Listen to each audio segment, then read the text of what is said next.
मेरा strong opinion है कि जो हमारा क्राइसिस मैनेजमेंट ग्रुप है, जो आई थिंक उसको उस वक्त के कैबिनेट सेक्रेटरी हैंड करते थे, और उसमें जो भी हैं, जो भी बहुत सारे ऑफिसर्स, जो भी टॉप ब्यूरोक्रेसी होती है इंडिया की, उनका reaction was very slow. Simple thing जो वहां उस वक्त करने की जरूरत थी, block the runway of Amritsar airport.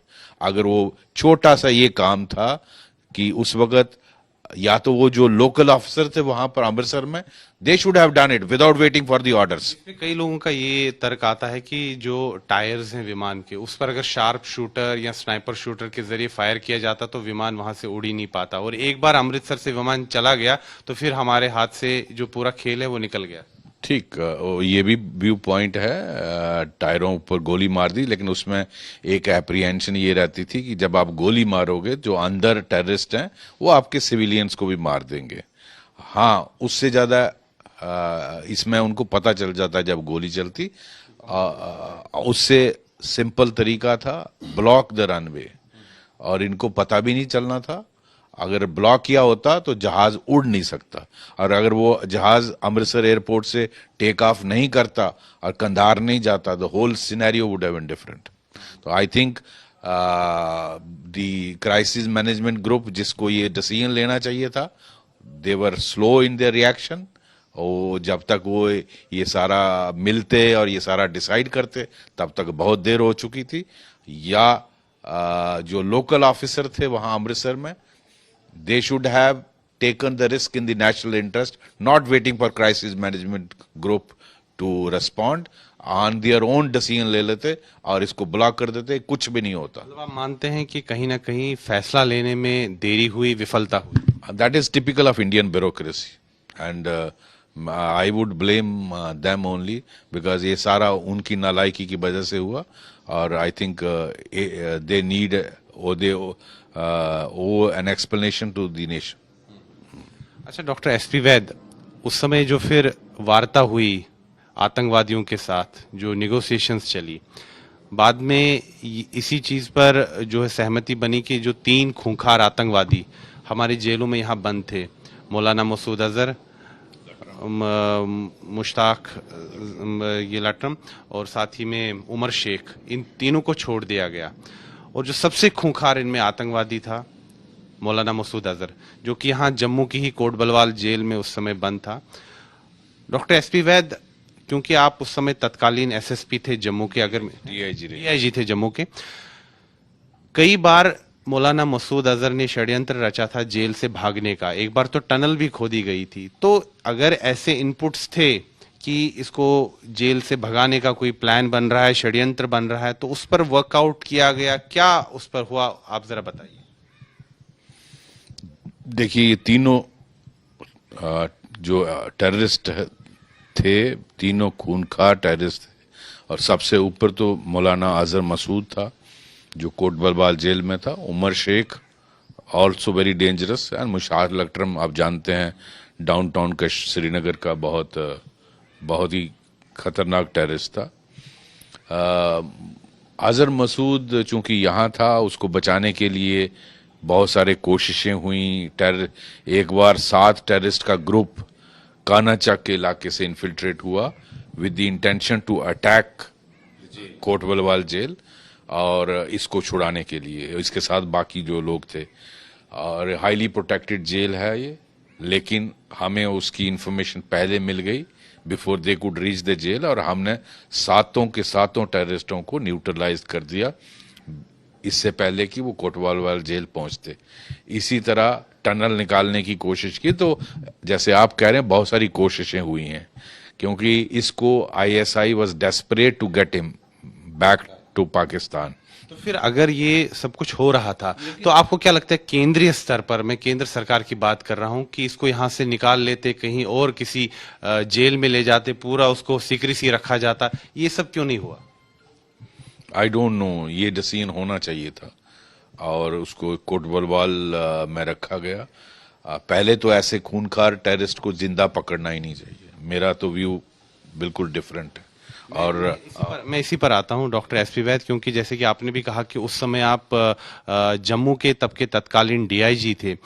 जब सरकार ने ये फैसला ले लिया कि इन 3 खूंखार आतंकवादियों को छोड़ना है, क्योंकि फिर सरकार का जब आदेश आता है वो तो आपको भी आया होगा कि यहाँ जम्मू की कोट बलवाल जेल में ये जो खूंखार आतंकवादी है मौलाना मसूद अजहर, इसको छोड़ना है।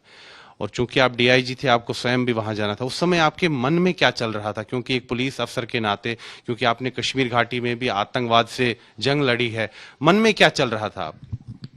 बहुत बुरा। मुझे मालूम था कि ये बाहर निकलेगा, ये हजारों को मारेगा। और ये मैंने बात अपने उस वक्त के जो सीनियर लोग थे उनको कहा कि इसको छोड़ना मीन्स हजारों की मौत, और वही हुआ। इसने जाकर जैश ए मोहम्मद बनाई, उस जैश ए मोहम्मद ने संसद पर अटैक किया, और उस तरह के बहुत सारे, हमारी असेंबली पर अटैक किया, बहुत सारे सुइसाइडल अटैक मिशन इसने लॉन्च किए, और कितने लोगों की जानें गई इसमें। तो वो ऐसा टेररिस्ट छोड़ना मैं समझता हूँ बहुत बड़ी चूक थी। लेकिन जिस तरह का उस वक्त माहौल था, गवर्नमेंट को मजबूर कर दिया गया। जो लोग हाईजैक्ड प्लेन में थे उनके रिश्तेदारों ने पूरे कंट्री में बवाल मचाया, और आपके मीडिया साथियों ने उसको बार बार हाईलाइट किया, दुनिया को दिखाया। आपको क्या लगता है डॉक्टर वैद, जो उस समय सरकार ने, तत्कालीन सरकार ने जो फैसला लिया, क्या वो सही था या गलत था? क्योंकि उसमें जैसे आपने कहा कि दबाव भी पड़ रहा था सरकार पे कि वो किसी तरह निगोशिएट करके जो यात्री हैं उनको वापस छुड़ा लें। क्या लगता है आप? देखो, अभी कहना बहुत आसान है। मैं आज आप मेरे से पूछोगे तो जिस तरह इसराइल कंप्रोमाइज नहीं करता है हाईजैकर से, आइडियली तो वैसा होना चाहिए। लेकिन क्या आपके लोग आपके साथ हैं? अगर आपके लोगों के जो जिनके रिश्तेदार वहां थे, अगर वो इतना बवाल मचा रहे थे, और सरकार जो आपकी अपोजिशन पार्टीज थी, जो बाकी थे, सरकार को इतना प्रेशर पे लाया, और अल्टीमेटली वो कंधार में चला गया। क्या लगता है देश को इसकी भारी कीमत चुकानी पड़ी? बहुत बड़ी कीमत। मैं कहता हूं देश के लिए इससे लोएस्ट एब नहीं हो सकता। सबसे शर्मनाक घड़ी थी वो भारत की। आज भारत ये चीज बर्दाश्त नहीं करेगा। भारत अगर आज ही सिचुएशन हो, भारत वहां जाके अटैक करेगा। लेकिन उस वक्त किन परिस्थितियों में ऐसा फैसला नहीं लिया गया, मैं बहुत जूनियर ऑफिसर हूं, उस पर मैं कमेंट नहीं कर सकता। लेकिन मैं समझता हूं इजराइल जैसा रिस्पांस होना चाहिए था उस वक्त। अच्छा डॉक्टर एसपी वैद, जैसे कि मैंने कहा कि जब केंद्र सरकार से आदेश आ गया कि ये जो तीनों खूंखार आतंकवादी हैं इनको जेल से छुड़ाना है और इनको अफगानिस्तान कंधार पहुंचाना है, क्योंकि आप तब तत्कालीन डीआईजी थे यहाँ जम्मू के, तो आप स्वयं जेल गए थे। पूरा उस प्रकरण के बारे में बताइए कि क्या हुआ था। मुझे बुलाया गया पुलिस हेडक्वार्टर में, और उस वक्त के पुलिस चीफ ने कहा कि आपके लिए एक बहुत जिम्मेदारी का काम है। मैंने कहा आदेश करिए। उन्होंने कहा आप जाइए कोट बलवाल जेल में, इस तरह से ये अजहर मसूद है वहाँ, उसको निकालना है, उसको अपने कस्टडी में लेना है। उसके बाद सुरक्षित लेकर उसको टेक्निकल एयरपोर्ट में, स्पेशल प्लेन दिल्ली से आ रहा है, उधर जाके उसको हैंड ओवर करना है। और वहाँ सीनियर ऑफिसर को दिल्ली से आ रहे हैं, उनको हवाले करना है। वो जो मैंने किया। जब आप जेल गए तो वहां पर क्या बातचीत हुई? कोई खास बात नहीं हुई। मैंने सुपरिटेंडेंट को कहा दीज आर दी ऑर्डर्स, आप इसको लेके आइए। उन्होंने लाया, और ये रेसिस्ट कर रहा था मुंह ढकने के लिए, लेकिन मैंने इसको हड़काया, और कांस्टेबल्स को जब इंस्ट्रक्शन दी कि इसको जल्दी से मंकी कैप बनाइए, मुंह ढकिए, इसका दिखना नहीं चाहिए, क्योंकि बाहर मीडिया, जो कोट बलवाल जेल के बाद बहुत लाइन लगी थी मीडिया की, दुनिया भर का मीडिया था, और वो पूरा मुझे 20 किलोमीटर टेक्निकल एयरपोर्ट तक फॉलो करते रहे, तो इसका चेहरा नहीं दिखना चाहिए था, वो मैंने इंश्योर किया। तो इसने रेसिस्ट किया था लेकिन हमने माना नहीं और इसको जबरदस्ती मुर्गा बनाकर डाला। बातचीत क्या हुई, क्या बॉडी लैंग्वेज क्या थी? अरे बहुत शातिर टेररिस्ट है, आप आंखें दिखाता था, लेकिन हम ऐसी जो फीकी भभकियां उनको मानने वाले हैं नहीं। उसको उधर ही जो भी हड़काना था हड़काया और हाथ बंद किए, अब मुंह पे वो डाला और इसको जिप्सी के पीछे डाल दिया। लेकिन डॉक्टर एसपी वैद्य, चूंकि आप वो अफसर हैं जिन्होंने आतंकवादियों से मुकाबला किया है कश्मीर घाटी में, ये तो उस समय आपके मनोस्थिति क्या थी? आपको तो खून खोल रहा होगा कि एक ऐसा खूंखार आदमी। बिल्कुल, सिर्फ ये मैं कह रहा हूँ ना, ये इससे एम्बैरेसिंग सिचुएशन कंट्री अब एक आदमी की जिंदगी में नहीं हो सकती। For any police officer, not only me, any police officer और सिक्योरिटी फोर्स पर्सनल, जिनको मालूम है कि कितनी कुर्बानियों के बाद इतने खूंखार टेररिस्ट पकड़े जाते हैं या हमारे, वो 100 के बराबर है। तो ऐसे आदमी को जो इतना रेडिकलाइज्ड है, वो हजारों की मौत के लिए जिम्मेवार बनेगा। तो ऐसे आदमी को छोड़ना तो बहुत बड़ी, मैं कहता हूँ देश के लिए सबसे एम्बैरेसिंग सिचुएशन थी। और हर फोर्स के और सिक्योरिटी फोर्स के या पुलिस के जो ऑफिसर्स थे जो इस जंग में जूझे हुए हैं, उनके लिए बहुत दुखदायी का ये इंसिडेंट था। डॉक्टर एसपी वैद्य, चूंकि उस समय आदेश थे ऐसे सरकार के कि उसको छोड़ना है, लेकिन आपका मन क्या कहता था? अगर आपके मन पर छोड़ देते उस समय, अगर आप अपने मन की आवाज सुनते? गला दबा दो, इसको ऐसे आदमी को जाने नहीं देना चाहिए था। बहुत बहुत मतलब आपके मन में ये थॉट आया, ये ख्याल आया कि इसको जाने नहीं दूं मैं? बिल्कुल आया, बिल्कुल आया। ये देश के बाहर गया तो ये बर्बादी करेगा, और वही हुआ। आपके मन में ये थॉट चल रहा था कि आप इसको मार देंगे? किसी के भी मन में ऐसा आएगा जो इस लड़ाई में है। लेकिन उस समय चूंकि आदेश सरकार का ऐसा था, तो आप कहीं ना कहीं अपने दायित्व और उसमें फंसे हुए थे। हाँ, बहुत डिफिकल्ट सिचुएशन थी। किसी पल में ऐसा थॉट आया कि नहीं, आप कोई परवाह नहीं करते आदेश की, आप इसको मार देंगे? नहीं, ऐसा नहीं हो सकता, क्योंकि as a senior police officer government के ऑर्डर्स को मानना ड्यूटी बाउंड है, और वो आदेश इलेक्टेड गवर्नमेंट का लीगलाइज्ड ऑर्डर था। लेकिन ये विचार भी आपके मन में आया कि इसको जाने नहीं देना? आपको लगा कि काश मेरे तक होता तो मैं इसको मार देता? वो कोई भी पुलिस अफसर, कोई भी फोर्स का आदमी यही सोचता। जब आपने टेक्निकल एयरपोर्ट पर उस आतंकवादी को वहां छोड़ा, फिर मनोदशा क्या थी? क्योंकि इतने दिन तक ये पूरा प्रकरण चलता रहा, तो आपकी मनोस्थिति क्या थी फिर? क्योंकि आपने जैसा कहा कि काफी कठिन होता है किसी बहादुर पुलिस अफसर के लिए ये सब देखना। बहुत डिफिकल्ट होता है, और खैर वो हैंड ओवर कर दिया गया उन जो आए थे उनके हवाले, और फिर उसको लेकर external affairs minister reportedly Kandahar गए इनको लेके, और वो उसको तीनों को एक्सचेंज किया वहाँ, और जो वहाँ हाईजैक प्लेन था उसको लाया। डॉक्टर एसपी वैद्य, मुझे एक चीज बताइए कि जो उस समय, जैसे कि आपने कहा कि हमारे मंत्री जसवंत सिंह जी कंधार गए, क्या वो फैसला सही था कि उनको जाना चाहिए था वहाँ? आई थिंक मैं जैसे पहले कह चुका हूँ, भारत के लिए it was most embarrassing situation, और मैं नहीं चाहता, भगवान करे मेरे देश को ऐसा दोबारा देखना पड़े, ऐसी घड़ी। उस पूरे देश की गर्दन झुक गई। जो भारत आज एक सुपर पावर बनने वाला है, उस बनने के रास्ते में, तो ऐसे देश के लिए इस तरह से घुटने टेक कर टेररिस्ट, खूंखार टेररिस्टों को हैंड ओवर करना, और फिर मंत्री को वहां जाना, मंत्री उनको एस्कॉर्ट करें, मैं समझता हूँ भारत के लिए सबसे एम्बैरेसिंग मोमेंट था वो।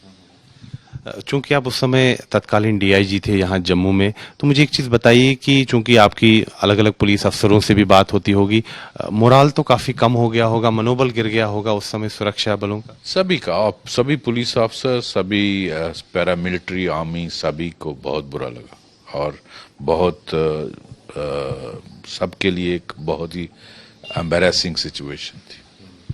डॉक्टर वैद, मैं इस समय भी देख रहा हूँ कि आप थोड़े भावुक हो रहे हैं। सबके लिए है, ये ऐसा ही एक्ट था जिस पर कंट्री को ब्लैकमेल किया गया और ये ब्लैकमेल नहीं होना चाहिए। तो आपको आज भी ये पीड़ा है कि हम झुक गए, हमें झुकना नहीं चाहिए। हर अफसर और जवान के लिए ये बहुत एम्बैरेसिंग मोमेंट थी।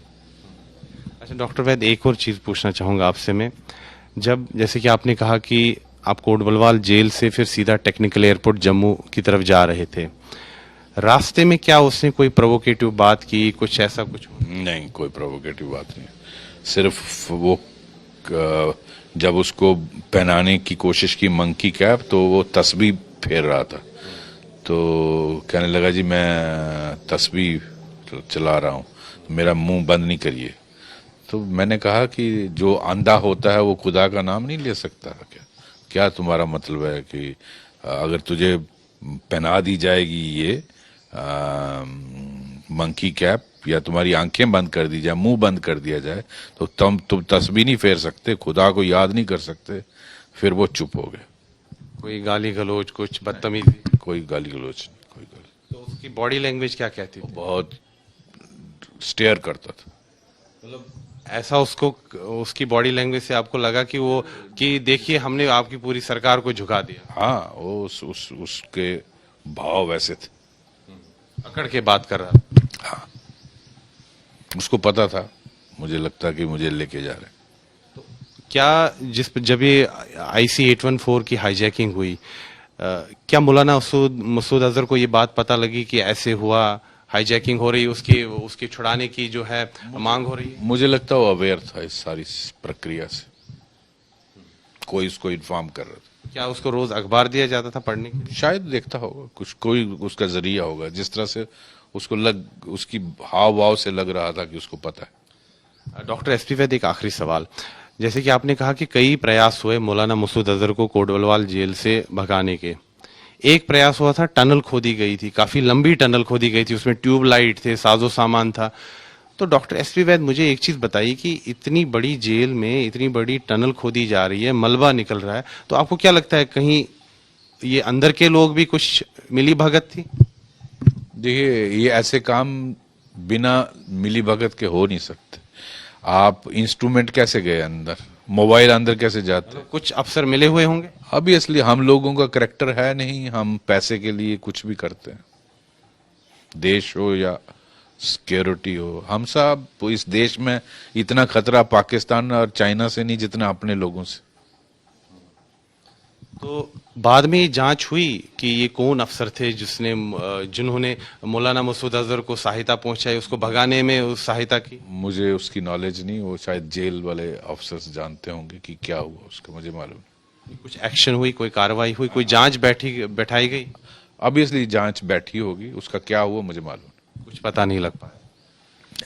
तो यानी कि सिस्टम में ऐसे लोग होते हैं जो ऐसा काम करते हैं? बिल्कुल होते हैं। आपकी श्रीनगर सेंट्रल जेल से कई बार टेररिस्ट एक्शन डायरेक्ट किए जाते थे, तो आई थिंक फिर वो डायरेक्शन कैसे होती थी, बहुत साल पहले, मैं आज की बात नहीं कर रहा, बहुत साल पहले पीक ऑफ मिलिटेंसी में श्रीनगर जेल कई बार हब होता था जहां से टेररिस्ट एक्ट एग्जीक्यूट करवाए जाते थे, और उसमें कैसे उनको सिम्स मिलते थे, कैसे वो कांटेक्ट करते थे अपने, ये सारी चीजें होती रही हैं। इसीलिए रिक्वायरमेंट है एक हाई सिक्योरिटी प्रिजन की, even in Srinagar like Kot Balwal जेल। तो डॉक्टर SP वैद, एक आखिरी सवाल, मुझे ये बताइए कि आपका इतना बड़ा करियर रहा है पुलिस विभाग में, आप उच्च पदों पर रहे हैं कश्मीर घाटी में, जम्मू संभाग में, और आप जम्मू कश्मीर पुलिस के महानिदेशक भी रहे, आप रिटायर हुए। आपके करियर का क्या ये सबसे मुश्किल समय था? Most difficult, most embarrassing and most, क्या कहूं मैं इसको, लोएस्ट एब इन माय लाइफ। मतलब आपको आज भी पीड़ा होती है कि ऐसा? बिल्कुल होती, मेरे देश के लोगों के साथ उनकी सिक्योरिटी कंप्रोमाइज हुई।